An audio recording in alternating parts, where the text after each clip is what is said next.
Assalamualaikum warahmatullahi wabarakatuh. Oke lor, jadi di kesempatan kali ini saya akan berbagi tips di pertandingan. Wah, ada lama saya nggak buat video tutorial ya.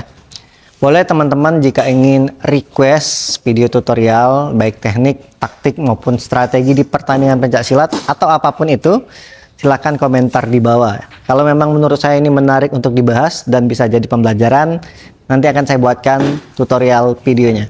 Nah, di sini saya ingin berbagi tips kepada para atlet pada saat bertanding. Nah, tips ini ketika atlet itu mengalami kalah poin. Ya, apa yang harus dilakukan atlet ketika atlet itu kalah poin? Kesalahan atlet ketika dia kalah poin adalah, misal ketika dia menyerang, jeger sudah nyerang, henti, mundur lagi. Nah, itu kesalahan atlet ketika dia kalah poin, setelah menyerang dia mundur. Ya, kesalahan pertama. Kesalahan kedua, ya, ketika atlet kalah poin, mainnya mundur. Mundur terus, padahal dia kalah poin. Kesalahan kedua. Kesalahan ketiga, ketika atlet kalah poin, banyak berpikir, lama menunggu. Dan alhasil, waktu habis, poin kita kalah. Terus banyak juga pertanyaan, terus bagaimana Mas Denny? Ketika atlet kalah poin, apa yang harus kita berikan strategi kepada atlet? Dan apa yang harus atlet lakukan ketika atlet tersebut kalah poin? Lakukan sebaliknya yang saya sampaikan tadi. Yang harus kalian lakukan ketika atlet atau kita kalah poin adalah, pertama, ketika habis nyerang, jeger, henti. Posisi terus mendekatin lawan. Tapi kalau wasit bilang mundur sedikit, mundurlah sedikit. Jangan wasit nyuruh mundur, kita nggak mundur-mundur. Alhasil dikasih teguran bahkan sampai peringatan. Ya, jadi ketika menyerang, serang apapun itu, henti kata wasit.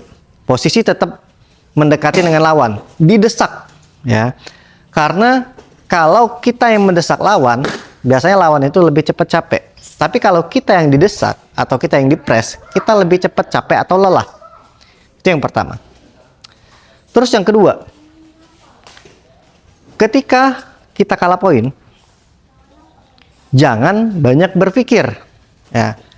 Poin utama adalah ketika kita kalah poin, yang harus kita suruh kepada atlet adalah menyerang. Kalau kalah poin, harus menyerang. Loh Mas Denny, nanti ketika saya menyerang, menendang, nanti aku kena banting. Ya, karena itu bantingannya bagus. Bro, kamu kan sudah kalah poin. Ya, apa yang harus kamu pikirkan lagi? Ya, kalau kamu berpikir, udah pasti kalah. Sudah kalah poin, menyerang, posisi sudah kalah. Siapa tahu dengan kita menyerang, napas lawan habis, poin tendangan kita masuk, poin berbalik, atau lawan kita bisa KO. Kita kan nggak tahu. Makanya yang harus dilakukan atlet ketika dia kalah poin adalah menyerang, jangan banyak berpikir, jangan banyak mundur. Ya, nah itulah tips dari saya. Jadi ketika atlet kalah, mau tidak mau, suka tidak suka, mau dibanting atau tidak, kamu harus menyerang.